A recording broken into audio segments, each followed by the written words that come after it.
آج ہم کہانی سنانے کے فن پر بات کر رہے ہیں۔ یہ کیسے شروع ہوا، کیسے بدلا، غاروں کے زمانے سے لے کر آج کل مطلب ڈیجیٹل دور تک۔ تو مقصد یہ سمجھنا ہے کہ وقت کے ساتھ کہانی کا انداز کیسے بدلا اور یہ اتنی طاقتور کیوں رہی ہے ہر زمانے میں، ہر ثقافت میں۔ بالکل، اور اس کی مختلف شکلیں، مقاصد کیا رہے۔ تو چلے شروع کرتے ہیں۔ اچھا، تو کہاں سے شروع کریں؟ قدیم جڑیں؟ جی وہیں سے۔ دیکھیں، تحریر سے پہلے تو سب کچھ زبانی ہی تھا۔ کہانیاں، تاریخ، عقیدے سب نسل در نسل سنا کر ہی منتقل ہوتے تھے۔ یعنی یہ ایک اجتماعی قسم کا تجربہ تھا، جیسے لوگ آگ کے گرد بیٹھ کر سنتے سناتے ہوں گے۔ بالکل، محفلوں میں، اجتماعات میں، اور صرف کہانی نہیں، سنانے والے کا انداز، آواز کا اتار چڑھاؤ، اشارے، یہ سب بہت اہم تھا۔ سامعین کو جوڑے رکھنے کے لیے۔ جی ہاں، اور یاد رکھنے کے لیے بھی خاص طریقے تھے۔ بار بار دہرانا، ایک خاص ردم، کچھ مخصوص جملے۔ جیسے کوئی نعرہ یا گانا یاد رہ جاتا ہے؟ کچھ ویسا ہی۔ اور کردار وہ اکثر بڑے واضح ہوتے تھے، یا تو ہیرو یا ولن یا بہت دانا، مطلب بہادری، دانائی یا دھوکہ دہی کی مثالیں۔ تو پیچیدہ کردار کم تھے؟ ہاں، شروع میں پیغام زیادہ اہم تھا، جیسے ہومل کی ایلیڈ اور اوڈیسی یا اپنی مہابھارت اور رامائن۔ یہ تو لکھنے سے صدیوں پہلے زبانی ہی چل رہی تھیں۔ اور یونانی شاعری کا آپ ذکر کر رہے تھے، اس کا کوئی خاص انداز تھا؟ جی، وہ ڈیکٹائلک ہیکسامیٹر کہلاتا ہے۔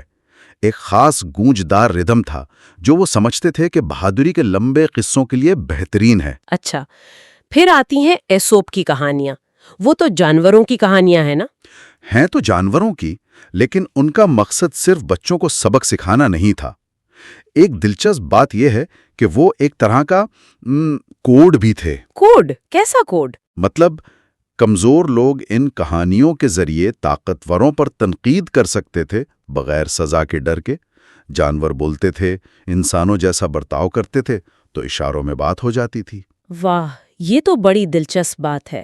یعنی کہانی صرف تفریح نہیں، ایک طرح کا سماجی ہتھیار بھی تھا۔ بالکل، ارسطو نے بھی کہا تھا کہ جہاں ثبوت نہ ہو وہاں کہانی دلیل کا کام دے سکتی ہے۔ جیسے وہ چونٹی اور ٹڈے والی کہانی، محنت کرو کل کے لیے سوچو۔ جی، اور اگر ہم اسلامی روایت کو دیکھیں تو قرآن مجید میں بھی قصہ گوئی کی بڑی اہمیت ہے۔ جی ہاں، بہت سی کہانیاں ہیں، انبیاء کے قصے۔ بالکل، اور ابن کثیر جیسے علماء نے ان قصوں کو جمع کیا، ان کی تفصیلات بیان کیں۔ ان کا مقصد بھی حکمت، نصیحت اور ایمان کو پختہ کرنا ہے۔ جیسے اصحاب کہف کا قصہ اللہ پر توکل کی کیسی مثال ہے۔ صحیح کہا۔ اچھا، اب ذرا آگے چلتے ہیں ناول کی طرف۔ ہاں، ناول یہ کب اور کیسے شروع ہوا؟ اس کی جڑیں بھی پرانی ہیں۔ وہی قدیم رزمیہ داستانیں، قرون وسطیٰ کے رومانوی قصے جیسے کنگ آرتھر وغیرہ۔ پھر سروانٹیز نے ڈان کیہوتی لکھی، جو ایک طرح سے ان رومانوی قصوں کا مذاق بھی اڑاتی ہے۔ اور پھر 18ویں صدی میں اس کا بہت عروج آیا ہے نا؟ جی، 18ویں صدی بہت اہم ہے۔ کئی وجوہات تھیں۔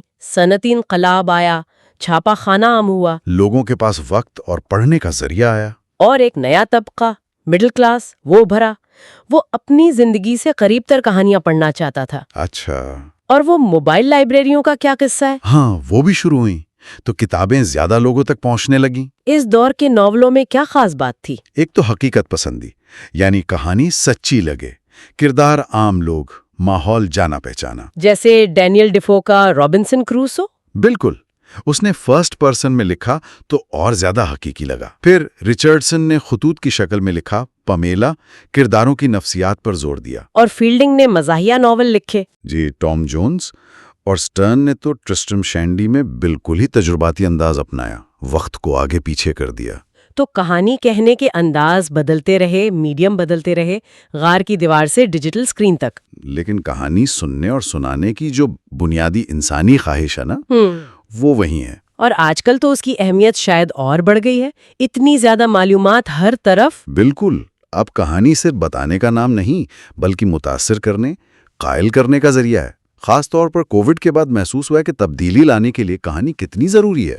کاروبار میں بھی آج کل سٹوری ٹیلنگ کا بڑا چرچا ہے۔ جی ہاں، لیڈرشپ میں، نئی ٹیکنالوجی جیسے AI کو سمجھانے میں، سائبر سیکیورٹی، بڑھتی مارکیٹنگ میں تو خاص طور پر گاہک سے جذباتی تعلق بنانے کے لیے۔ ایک تحقیق بھی ہے شاید کہ ہمارا دماغ حقائق سے زیادہ کہانی سے جڑتا ہے۔ جی، نیلسن کی تحقیق ہے۔ تو خلاصہ یہ ہوا کہ کہانی کا فن زبانی دور سے کتابوں اور اب ڈیجیٹل دنیا تک مسلسل بدلتا رہا ہے، ارتقا پذیر رہا ہے، اور ہر دور میں اس نے معاشرے کو دکھایا بھی ہے اور بنایا بھی ہے۔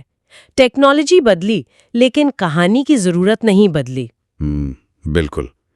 آخر میں ایک سوال شاید چھوڑنا چاہیے سوچنے کے لیے۔ جی ضرور۔ یہ جو نئی ٹیکنالوجیز آ رہی ہیں، جیسے مصنوعی ذہانت AI، کیا یہ صرف کہانیوں کو پھیلانے کا طریقہ بدلیں گی، یا یہ خود ان کہانیوں کی قسم کو بھی بدل دیں گی جنہیں ہم سناتے ہیں، جنہیں ہم اہم سمجھتے ہیں؟